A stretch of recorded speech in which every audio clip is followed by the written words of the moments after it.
Hello बच्चों, मैं Ajay Kumar Sharma, chemistry faculty. Last lecture हमने थर्मोडायनेमिक्स का जो देखा उसमें हमने देखा बच्चों ऊष्मागतिक फलन क्या है, जिसमें हमने दो टाइप देखे। एक देखा अवस्था फलन और दूसरा देखा बच्चों हमने पथ फलन। ठीक है, अवस्था फलन जो प्रारंभिक और अंतिम अवस्था पर निर्भर करते हैं वे प्रक्रम, और पथ फलन जो प्रारंभिक और अंतिम अवस्था के साथ साथ जो अभिक्रिया द्वारा तय किया गया पथ है उस पर भी निर्भर करते हैं। ठीक है, इसके बाद में बच्चों हमने ऊष्मागतिक प्रक्रम देखना शुरू किया जब तंत्र एक अवस्था से दूसरी अवस्था में जाता है या फिर तंत्र को एक अवस्था से दूसरी अवस्था में ले जाया जाता है। तो ये जो प्रक्रम है, ये जो प्रोसेस है वही ऊष्मागतिक प्रक्रम है। ठीक है, इसको हम विभिन्न परिस्थितियों में अलग अलग स्थितियों में देख रहे हैं। सबसे पहला बच्चों हमने देखा था समतापीय प्रक्रम। कौन सा देखा था? समतापीय प्रक्रम। समतापीय प्रक्रम में हमने देखा कि जब तंत्र एक अवस्था से दूसरी अवस्था में स्थिर ताप पर जाता है, नियत ताप पर जाता है, तो वो समतापीय प्रक्रम है, यानी कि ताप बदलेगा नहीं। ठीक है, ताप नियत रहेगा। ठीक है, जब तक ताप नहीं बदलेगा तब तक तंत्र की आंतरिक ऊर्जा भी नहीं बदलेगी, और तंत्र की अगर आंतरिक ऊर्जा नहीं बदलेगी तो यानी कि डेल्टा यू भी बराबर जीरो और डेल्टा टी बराबर भी जीरो, दोनों जीरो। ठीक है, अब देखिए मैंने एक स्पेशल पॉइंट बताया इसमें कि ताप नहीं बदलेगा, लेकिन इस ताप को नियत रखने के लिए बच्चों ऊष्मा बदल सकती है। क्या बदल सकती है? ऊष्मा बदल सकती है इस ताप को नियत रखने के लिए। अगर तंत्र ऊष्मा ले रहा है तो ऊष्मा शोषी प्रक्रम होगा, और अगर तंत्र ताप नियत रखने के लिए ऊष्मा बाहर निकाल रहा है तो ऊष्मा क्षेपी प्रक्रम होगा।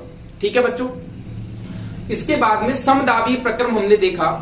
असल में थोड़ा सा टेक्निकल इशू रहा लास्ट क्लास में, और वो समदाबीय प्रक्रम वाला वीडियो बीच में ही थोड़ा सा कट हो गया। ठीक है, तो मैं समदाबीय प्रक्रम से बच्चों वापस स्टार्ट कर रहा हूं, आइसोबारिक प्रोसेस से।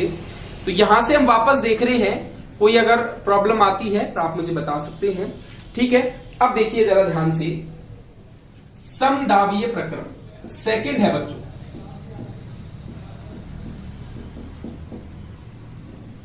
समदाबीय प्रक्रम आइसो बारिक प्रोसेस, आइसोबारिक प्रोसेस समदाबीय प्रक्रम है बच्चों। ये जो समदाबीय प्रक्रम है, जो क्या है? समदाबीय प्रक्रम है। इसमें क्या होगा, नाम से ही पता चल रहा है समदाबीय, यानी कि दाब क्या रहेगा? स्थिर रहेगा। इट मीन्स पी जो बच्चों प्रेशर है वो कांस्टेंट रहेगा, नियत रहेगा। दाब क्या रहेगा? नियत रहेगा। जब दाब नियत रहेगा यानी कि जब तंत्र एक अवस्था से दूसरी अवस्था में जाएगा, जब तंत्र एक अवस्था से दूसरी अवस्था में जाएगा तो ये जो प्रक्रम होगा ये नियत दाब पर होगा, दाब नहीं बदलेगा। सपोज दैट कि पहले दाब कितना है? पहले दाब मान लीजिए 2 atm है, 2 एटमॉस्फेयर है, तो बाद में भी दाब कितना रहेगा? 2 एटमॉस्फेयर ही रहेगा।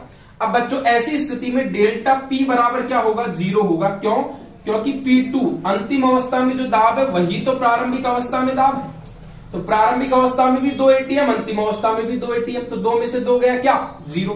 तो डेल्टा पी बराबर क्या होगा बच्चों? यहां पर जीरो। डेल्टा पी बराबर क्या होगा? यहां पर जीरो। देखिए बच्चों, समदाबीय प्रक्रम में डेल्टा पी बराबर जीरो है क्योंकि पी बराबर कांस्टेंट है। ठीक है, अब होगा क्या?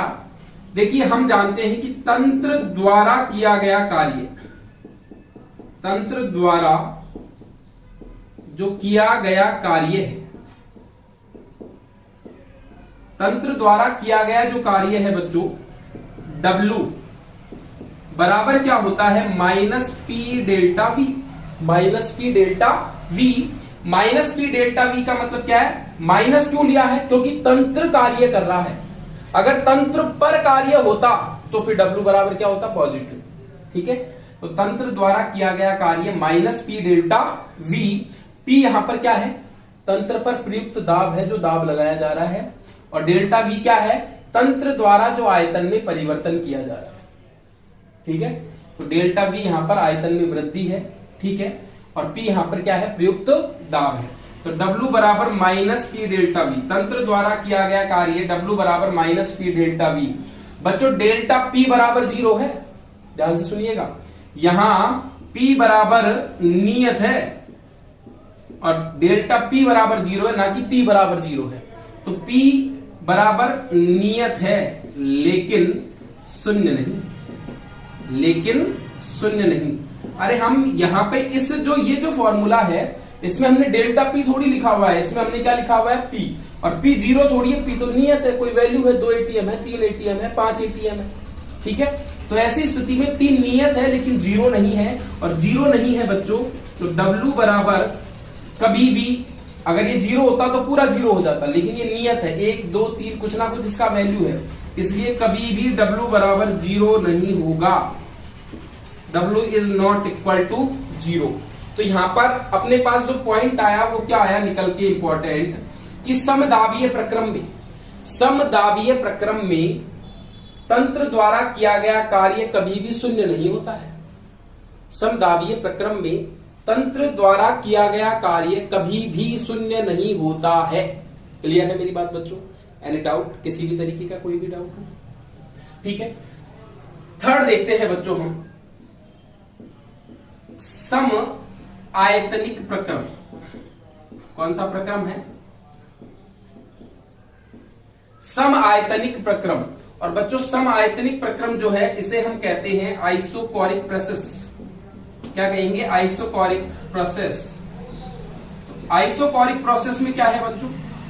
देखो इसका मतलब क्या हुआ सम आयतनिक में, कि जब तंत्र एक जगह से, एक अवस्था से दूसरी अवस्था में जा रहा है तो आयतन नहीं बदल रहा है, आयतन नहीं बदल रहा है, तभी तो नाम क्या है सम आयतनिक। आयतन नहीं बदल रहा है, इनके आयतन समान रहता है, तो सम आयतनिक प्रक्रम है, आयतन नहीं बदल रहा है, यानी कि पहली अवस्था में जो आयतन है बच्चों वही दूसरी अवस्था में क्या है? आयतन है। तो ऐसी स्थिति में सपोज दैट कि पहली अवस्था में आयतन 2 लीटर है और अंतिम अवस्था में भी आयतन कितना है? 2 लीटर, यानी कि आयतन बदला नहीं। इट मीन्स V बराबर कांस्टेंट है, V बराबर बच्चों नियत है, स्थिर है। और जब बच्चों V बराबर कांस्टेंट है, नियत है, स्थिर है, तो ऐसी अवस्था में जो V2 होगा वही V1 होगा, या जो V1 होगा वही V2 होगा। तो डेल्टा V, दोनों का अंतर V2 माइनस V1। अरे पहली अवस्था में भी 2 लीटर, अंतिम अवस्था में भी 2 लीटर, तो 2 माइनस 2 बराबर कितना? 0। यानी कि V बराबर कांस्टेंट है बच्चों, तो डेल्टा V बराबर क्या होगा? 0 होगा। जब डेल्टा V बराबर बच्चों 0 होगा तो देखिए वापस से मैं यही आता हूं, तंत्र द्वारा किया गया कार्य, तंत्र द्वारा किया गया कार्य, तो तंत्र द्वारा किया गया कार्य, तंत्र द्वारा किया गया कार्य क्या होगा? क्या होगा तंत्र द्वारा किया गया कार्य? W बराबर माइनस P डेल्टा V।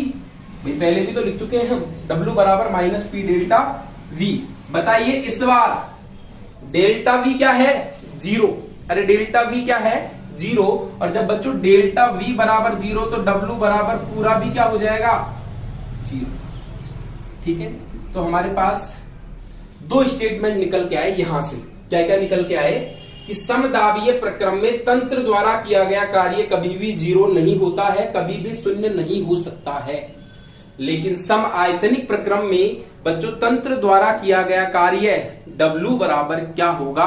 0 होगा। W बराबर क्या होगा? 0 होगा। क्लियर है मेरी बात? ठीक है। अब देखिए बच्चों, इसके बाद हम नेक्स्ट स्टार्ट करते हैं रुद्धोष्म प्रक्रम। नेक्स्ट कौन सा स्टार्ट कर रहे हैं? रुद्धोष्म प्रक्रम।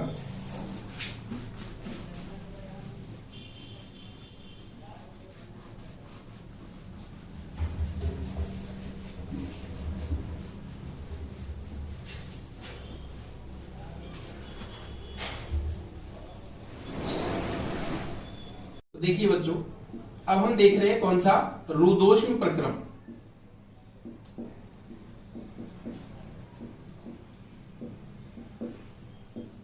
Adiabatic process.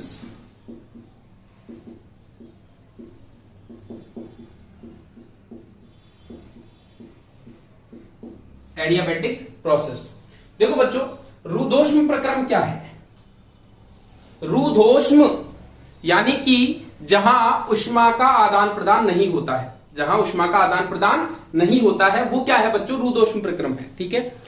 तो अगर मान लीजिए तंत्र जब एक अवस्था से दूसरी अवस्था में जाता है, जब तंत्र एक अवस्था से दूसरी अवस्था में जाता है तो ऐसी स्थिति में ऊष्मा नहीं बदलती है। क्या नहीं बदलती है? ऊष्मा। तो इस बार नियत कौन, इस बार कांस्टेंट कौन बच्चों? ऊष्मा। किससे डिनोट करते हैं? क्यू से, स्मॉल क्यू से बच्चों। तो क्यू बराबर क्या? कांस्टेंट है, नियत है, यानी कि ऊष्मा नहीं बदलेगी बच्चों। जब ऊष्मा नहीं बदलेगी, पहली अवस्था में जो ऊष्मा है वही अंतिम अवस्था में है, वही क्या है? अंतिम अवस्था में। सपोज दैट कि पहली अवस्था में ऊष्मा मान लीजिए 100 किलो कैलोरी है, तो अंतिम अवस्था में भी ऊष्मा क्या है? 100 किलो कैलोरी है, यानी कि ऊष्मा बदली ही नहीं। और जब बच्चों ऊष्मा नहीं बदली, अरे जब ऊष्मा नहीं बदली तो डेल्टा क्यू बराबर, या मैं इसको डी क्यू लिख लेता हूं। देखो डी का मतलब क्या है? सूक्ष्म अंतर है, ठीक है। डेल्टा का मतलब क्या है? थोड़ा बड़ा अंतर है, ठीक है। बाकी ज्यादा कोई डिफरेंस नहीं है। डी क्यू का मतलब भी ऊष्मा में अंतर है और डेल्टा क्यू का मतलब भी ऊष्मा में अंतर है। तो डी क्यू बराबर क्या होगा बच्चों? कांस्टेंट। डी क्यू बराबर क्या होगा बच्चों? यहां पर 0 होगा। भाई जब पहली अवस्था में और अंतिम अवस्था में ऊष्मा वही है, तो दोनों का जो अंतर होगा, या मैं कहूं कि अगर पूरा लिखना चाहें इसे हम, तो क्या लिख सकते हैं? Q2 minus Q1। जो प्रारंभिक अवस्था में ऊष्मा है वही अंतिम अवस्था में, जो प्रारंभिक अवस्था Q1 है उसमें ऊष्मा है, वही अंतिम अवस्था में है Q2 में। तो दोनों का अंतर क्या होगा बच्चों? 0 होगा। दोनों का अंतर क्या होगा? 0 होगा। ये तो रुद्धोष्म प्रक्रम हो गया। जो इंपॉर्टेंट बात है बच्चों यहां पर, वो क्या है? इंपॉर्टेंट बात यहां पर यह है कि रुद्धोष्म प्रक्रम में, यहां से क्वेश्चन आ सकता है, क्वेश्चन बन सकता है, कैसे बनेगा अभी देखेंगे। होता क्या है बच्चों? डेल्टा एस को इसी चैप्टर में डिटेल में आगे देखेंगे। मैंने पहले इसके बारे में जिक्र जरूर किया है। एंट्रोपी में परिवर्तन, एस को हम दिखाते हैं एंट्रोपी से, यानी कि एंट्रोपी को हम एस से दिखाते हैं, और डेल्टा एस का मतलब क्या हुआ बच्चों? एंट्रोपी में परिवर्तन, एंट्रोपी में परिवर्तन, ठीक है।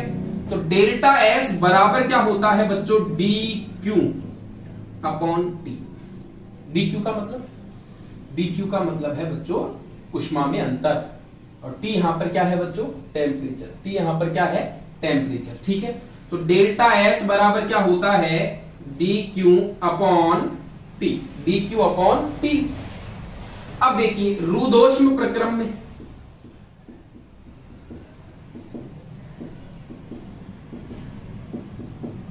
रुद्धोष्म प्रक्रम में भैया डी क्यू बराबर क्या है? अरे 0। अरे डी क्यू बराबर 0, तो मैं क्या लिख सकता हूं? डेल्टा एस बराबर 0 बटे टी, यानी कि डेल्टा एस भी क्या? 0। अरे डेल्टा एस भी क्या? 0। और डेल्टा एस 0 का मतलब क्या निकल के आया?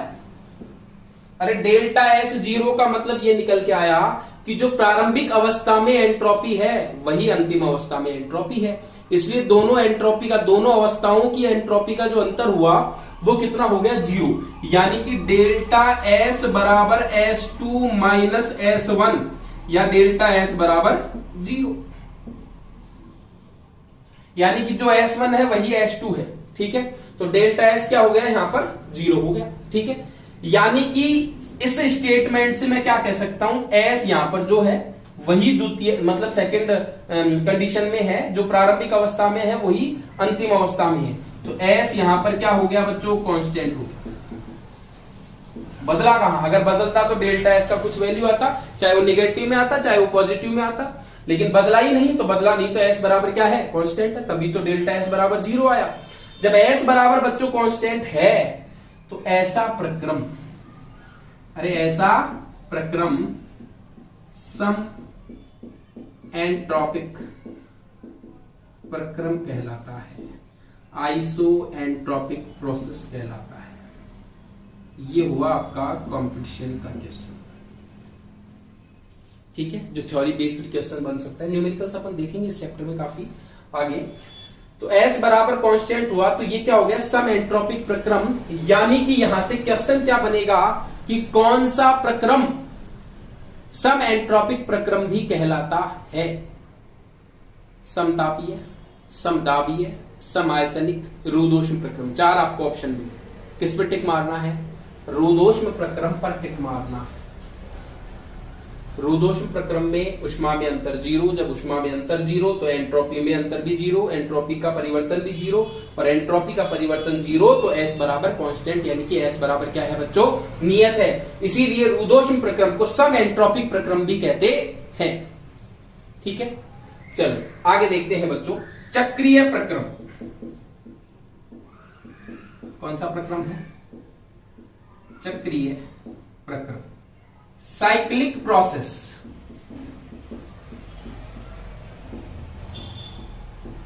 कौन सा प्रोसेस हुआ? Cyclic process. तो चक्रीय प्रक्रम साइक्लिक प्रोसेस जो है, इसमें क्या होगा, ध्यान से सुनना, इजी सा है बिल्कुल। देखिए कैसे, अगर मान लीजिए कोई कंडीशन है ए, कोई कंडीशन है ए, तो तंत्र की प्रारंभिक अवस्था ए है, तंत्र इस अवस्था ए से जाता है बी में। कहां जाता है? बी में। बच्चों फिर बी से जाता है कहां पर? सी में। बी से कहां पर जाता है? सी में। और सी से कहां जाता है फिर? डी में। और अंत में कहां?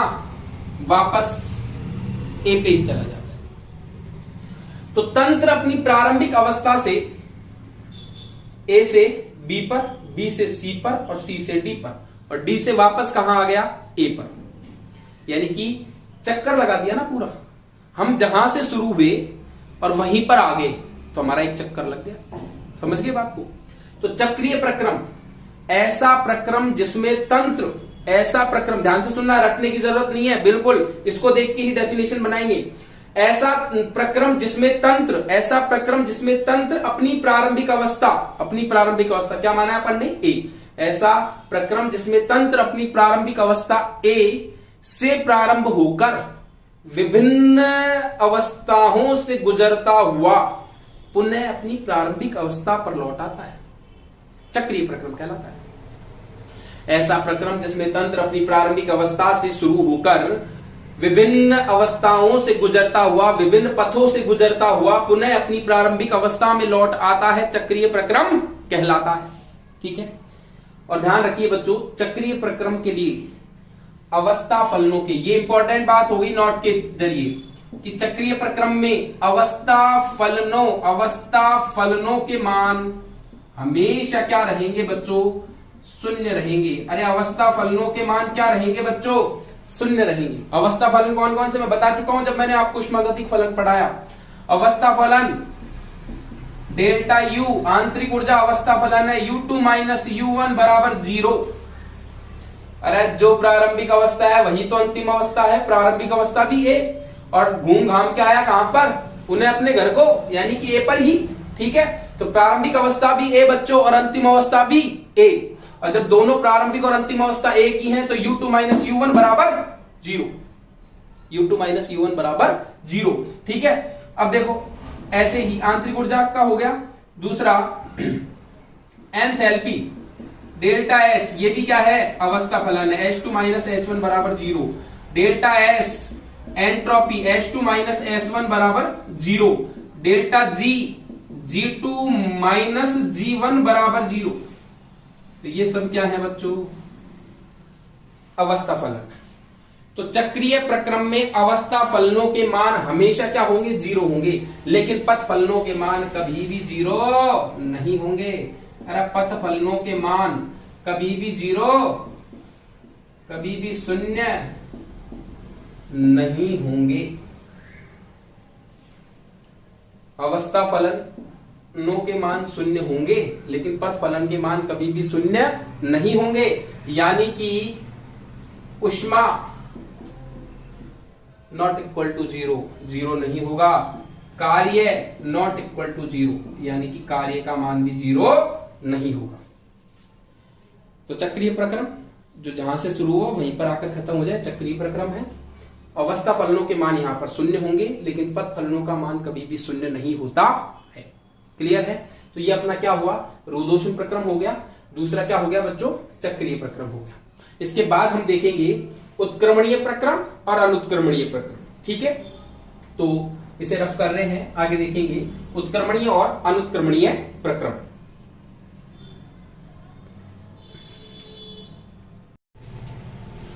देखिए बच्चों, छठा हम देख रहे हैं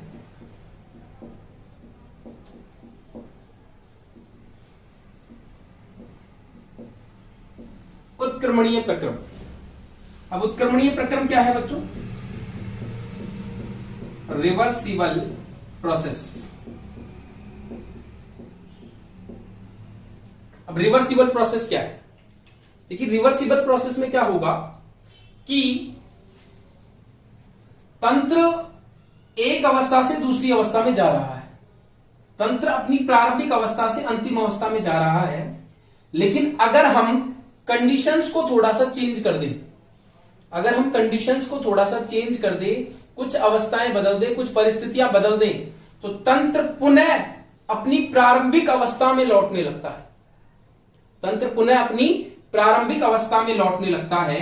सपोज दैट की प्रारंभिक अवस्था है ए और तंत्र अपनी अंतिम अवस्था बी में जा रहा है, ये जा रहा है। अगर अवस्थाएं बदल दी, परिस्थितियां बदल दी, तो तंत्र पुनः अपनी प्रारंभिक अवस्था में लौटने लगता है। ठीक है, यानी कि तंत्र ऐसी स्थिति में दोनों दिशाओं में चलता है। तंत्र ऐसी स्थिति में दोनों दिशाओं में चलता है। जब बच्चों तंत्र प्रारंभिक से अंतिम दिशा में चलता है, तब इस पर जो बल कार्य करता है उसका नाम है प्रेरक बल या कार्यकारी बल। प्रेरक बल या फिर कार्यकारी बल। ठीक है, लेकिन जब तंत्र पुनः अपनी अंतिम अवस्था से प्रारंभिक अवस्था में लौटता है, तो जो बल कार्य करता है वो विरोधी बल है। वो कैसा बल है? विरोधी बल है।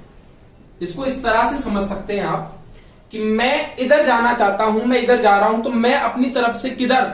इधर बढ़ूंगा प्रेरित होकर। यानी कि मेरा जो कार्यकारी बल होगा वो किधर होगा? इस डायरेक्शन में होगा, आगे की ओर होगा।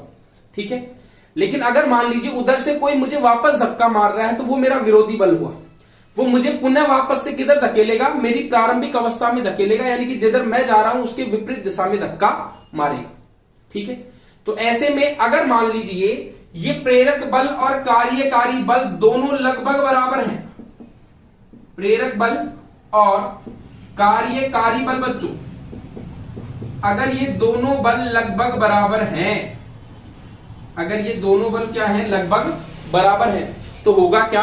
मैं उधर जाऊंगा, मैं इधर आऊंगा, मैं उधर जाऊंगा, मैं इधर आऊंगा। कैसे? मैं उधर गया, उधर से विरोधी बल लगा, मैं वापस इधर आया, फिर मैंने प्रेरक बल, फिर उधर से विरोधी बल। तो ऐसी स्थिति में तंत्र दोनों दिशाओं में चलेगा, प्रेरक बल की वजह से आगे की दिशा में और विरोधी बल की वजह से पीछे की दिशा में। तो ऐसा तंत्र जो दोनों दिशाओं में चलता है क्या कहलाता है बच्चों? उत्क्रमणीय प्रक्रम। ऐसा प्रक्रम या ऐसा प्रक्रम जिसमें तंत्र दोनों दिशाओं में चलता है क्या कहलाएगा बच्चों? उत्क्रमणीय प्रक्रम, रिवर्सिबल प्रोसेस। ठीक है, इसमें प्रेरक बल और विरोधी बल हो गई है ना। इसमें प्रेरक बल और विरोधी बल, इसमें प्रेरक बल और विरोधी बल दोनों लगभग एक दूसरे के क्या होंगे? बराबर होंगे। देखो प्रेरक और कार्यकारी बल तो एक के ही नाम है ना, तो गलती से यहाँ पे कार्यकारी लिख दिया। तो प्रेरक बल और विरोधी बल दोनों क्या होंगे? एक दूसरे के लगभग बराबर होंगे। प्रेरक बल और विरोधी बल दोनों एक दूसरे के लगभग बराबर होंगे। ठीक है, यानी कि तंत्र दोनों दिशाओं में चलेगा। ठीक है, अब देखो बच्चों, ऐसा जो प्रक्रम है इसे हम आदर्श प्रक्रम मानते हैं, और आदर्श कुछ होता नहीं है, और आदर्श कुछ होता नहीं है, इसीलिए इसे अवास्तविक प्रक्रम, आदर्श प्रक्रम मानते हैं। आदर्श कुछ होता नहीं है, इसीलिए इसे अवास्तविक प्रक्रम या बच्चों काल्पनिक प्रक्रम भी कहा जाता है। काल्पनिक प्रक्रम भी कहा जाता है। यह प्रक्रम दोनों दिशाओं में चलता रहता है, इसलिए अनंत समय तक चलता रहेगा, उधर इधर, उधर इधर, उधर इधर। ठीक है, तो आदर्श प्रक्रम है, अवास्तविक प्रक्रम है, काल्पनिक प्रक्रम कहेंगे, दोनों दिशाओं में चलता है, इसलिए ये प्रक्रम कॉन्टिन्यूअसली लगातार चलता रहेगा। इसलिए सूक्ष्म मात्रा में यह दोनों दिशाओं में चलता रहता है, इसलिए यह प्रक्रम, इस प्रक्रम के लिए यह माना गया है कि अनंत समय में पूर्ण होता है, और अनंत समय भी कुछ नहीं होता है, यानी कि यह कभी पूरा होता ही नहीं है। तो अनंत समय तक ये प्रक्रम चलता रहता है, इसलिए इसमें किए गए कार्य का एक एक पॉइंट बहुत अच्छा है, इसलिए इसमें किए गए कार्य का मान बच्चों अधिकतम हो, इसलिए इसमें किए गए कार्य का मान क्या होगा, अधिकतम होगा। प्रेरक बल और कार्यकारी बल आगे की ओर लगेगा, विरोधी बल वापस पीछे की ओर लगेगा। प्रेरक बल और विरोधी बल दोनों एक दूसरे के लगभग बराबर है, इसलिए प्रक्रम दोनों दिशाओं में समान दर से चलेगा। जब दोनों दिशाओं में समान दर से चलेगा तो ऐसा प्रक्रम कभी पूरा होगा ही नहीं, अनंत समय में पूर्ण माना गया है इसे, और अनंत समय कुछ होता नहीं है, ठीक है। इसलिए किए गए कार्य का मान हमेशा क्या आएगा, अधिकतम आएगा, ऐसा प्रक्रम कभी हो ही नहीं सकता। इसलिए इसे आदर्श प्रक्रम और आदर्श प्रक्रम या अवास्तविक प्रक्रम या फिर काल्पनिक प्रक्रम कहा गया है। बस इतना, उत्क्रमणीय प्रक्रम में आपको इतना ध्यान रखना है। अब अगर मैं बात करूं बच्चों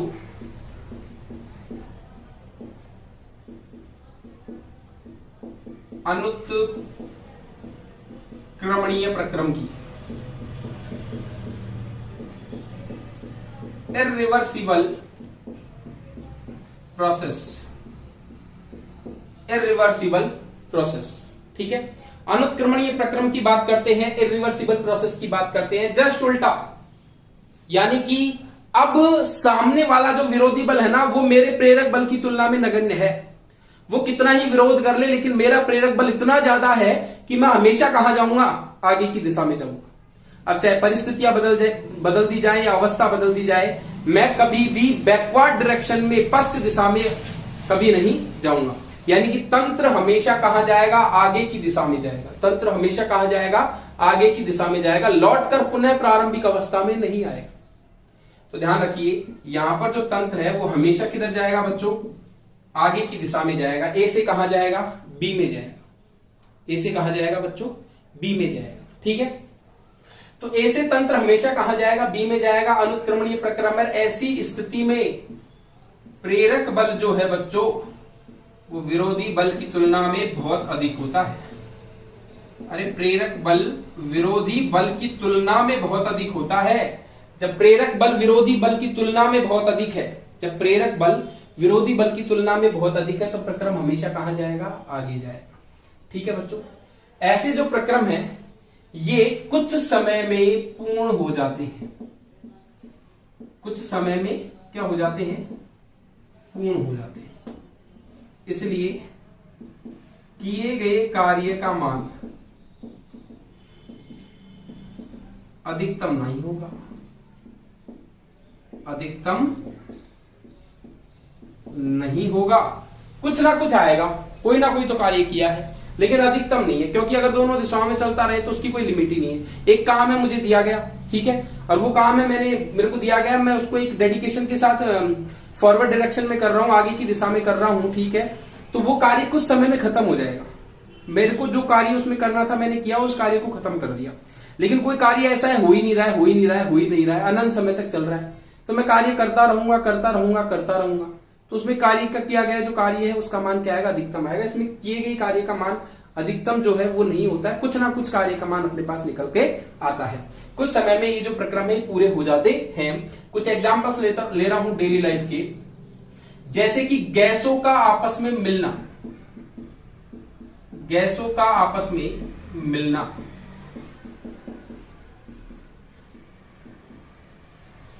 गैस जब आपस में मिल जाती हैं तो वो जब आपस में मिल जाती है तो ऐसा नहीं है कि वो वापस से लौट के पुनः एक दूसरे से अलग हो जाती है। मिल गई तो मिल गई, ठीक है।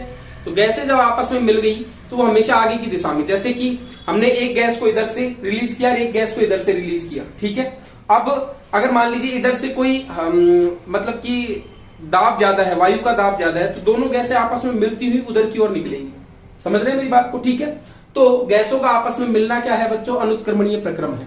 सेकंड, अगर हम बात करें कि झरने का ऊपर से नीचे गिरना, झरने का ऊपर से नीचे गिरना, कभी देखा है क्या कि बिना किसी बल के, या जैसे कि कोई मोटर वगैरह नहीं लगा रखी आपने और पानी नीचे से ऊपर जा रहा है, नहीं हो सकता ऐसा, ठीक है। झरना हमेशा ऊपर से नीचे गिरता है। ऐसा कभी देखा है क्या कि नीचे से ऊपर की साइड तरफ झरना बह रहा है, कभी नहीं। क्यों? क्योंकि जल हमेशा उच्च बिंदु से निम्न बिंदु की ओर, उच्च स्तर से निम्न स्तर की ओर अपना बहाव, अपना फ्लो यानी कि बहने का जो गुण है वो प्रदर्शित करता है। तो हमेशा उच्च स्तर से उच्च बिंदु से निम्न बिंदु निम्न स्तर की ओर बहाव क्या होगा, प्रदर्शित होगा। ठीक है। तीसरी हम बात करें बच्चों ताप का, या मैं कहूं ऊष्मा का, ऊष्मा का उच्च ताप से निम्न ताप की ओर प्रभाव। ऊष्मा का उच्च ताप से निम्न ताप की ओर प्रभाव। जैसे कि मान लीजिए कोई लोहे की छड़ ले ली, जैसे कि सरिया ले लिया मान लीजिए कोई, उसको हमने आग में गर्म करना शुरू किया। जब बच्चों हमने उसे आग में गर्म करना शुरू किया तो थोड़ी देर में आप देखोगे कि आप उसके एक सिरे को गर्म कर रहे हो और दूसरा सिरा अपने हाथ में पकड़ा हुआ है। कुछ समय बाद आप उस सिरे को एकदम से छोड़ दोगे। क्यों?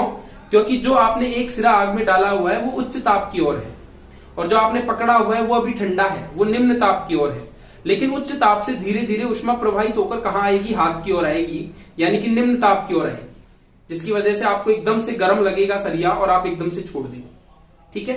तो ऊष्मा का उच्च ताप से निम्न ताप की ओर प्रभाव, यह हमेशा कैसे होता है, अनुत्क्रमणीय प्रक्रम। ऐसा नहीं है कि निम्न ताप से उच्च ताप की ओर ऊष्मा बह रही है, ऐसा कभी नहीं होगा। ठीक है। अगर मैं बात करूं कि विद्युत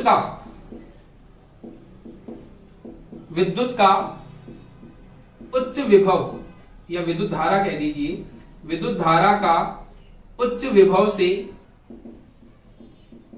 निम्न विभव की ओर प्रभाव, उच्च विभव से निम्न विभव की ओर प्रभाव, यानी कि विद्युत धारा हमेशा उच्च विभव से कहां बहती है, निम्न विभव की ओर बहती है। सेकंड, अगर हम बात करें और भी, दूध से दही का बनना। कोई है ऐसा कि सर नहीं मैं तो दही से दूध भी बना देता हूं, पॉसिबल नहीं है। क्यों? क्योंकि अनुत्क्रमणीय प्रक्रम है, एक ही दिशा में होगा।